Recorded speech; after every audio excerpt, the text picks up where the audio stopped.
नेहमीच्या भाज्यांपेक्षा थोडी वेगळी भाजी म्हणजे पनीर बुर्जी. मी आज घरीच पनीर बनवून त्याची बुर्जी बनवली आहे. 1 लिटर दुधाचं पनीर बनवलं आहे. 1 लिटर दुधाचं साधारणपणे 140 ते 150 ग्रॅम पनीर तयार होतं.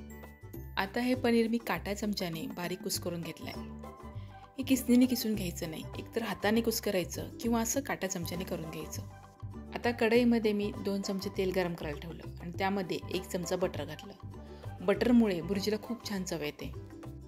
आता तेल गरम झाल्यावर त्यामध्ये 1 छोटा चमचा जिरं, 1 मोठा चमचा आलं लसूण पेस्ट आणि 3 बारीक चिरलेल्या हिरव्या मिरच्या घातल्यात. आता हे 1 मिनिटासाठी तेलामध्ये चांगलं परतून घेतलं आहे. तुम्ही मिरचीचं प्रमाण तुमच्या आवडीनुसार कमी जास्त करू शकता. आता हिरवी मिरची आलं लसूण पेस्ट छान परतून घेतली आणि त्यामध्ये 1.5 चमचा बेसन घातलं. आता हे बेसन मंद गॅसवर 1 ते 1.5 मिनिटांसाठी परतून घेतलं. याचा रंग बदलेपर्यंत परतायचा नाही, फक्त त्यामध्ये गुठळ्या होणार नाहीत एवढंच ते परतून घ्यायचं आहे, कारण आपण यामध्ये बाकीचं साहित्य घालणार आहोत. त्याबरोबर हे बेसन भाजलं जाणार आहे. आता यामध्ये 1 वाटी बारीक चिरलेला कांदा घातला आणि कांदा चांगला मऊ होईपर्यंत परतून घेतला. आता कांदा चांगला मऊ झाला की त्यामध्ये 1 मोठा टोमॅटो बारीक चिरून घालायचा. आता टोमॅटो बरोबरच बाकीचे मसालेही घालून घ्यायचे.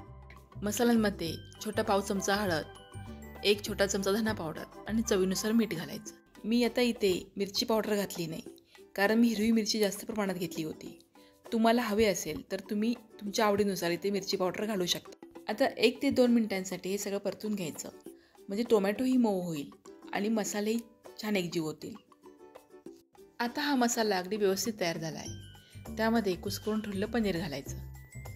आता मसाले आणि पनीर 1 ते 2 मिनिटांसाठी छान परतून घ्यायचे, म्हणजे ते चांगलं एकजीव होईल. जर तुम्ही घरी खास बुर्जीसाठी पनीर बनवणार असाल तर पनीर बनवताना पाणी नितळण्यासाठी ते जास्त वेळ ठेवून द्यायचं नाही. फक्त 10 ते 15 मिनिटांमध्येच ते काढून घ्यायचं, म्हणजे त्यातून खूप मऊ राहतं आणि त्याची बुर्जी खूप छान बनते. आता पनीर आणि मसाले छान एकजीव झालेत. तर त्यामध्ये सगळ्यात शेवटी 1 चमचा गरम मसाला, बारीक चिरलेली कोथिंबीर आणि पाव वाटी पाणी घातलं आहे. पनीर बनवताना जे पाणी आपण नितळून घेतो तेच पाणी मी इथं वापरलं आहे. तर तुम्हाला बुर्जी किती घट्ट किंवा पातळ हवे त्यावर पाण्याचं प्रमाण कमी जास्त करू शकता.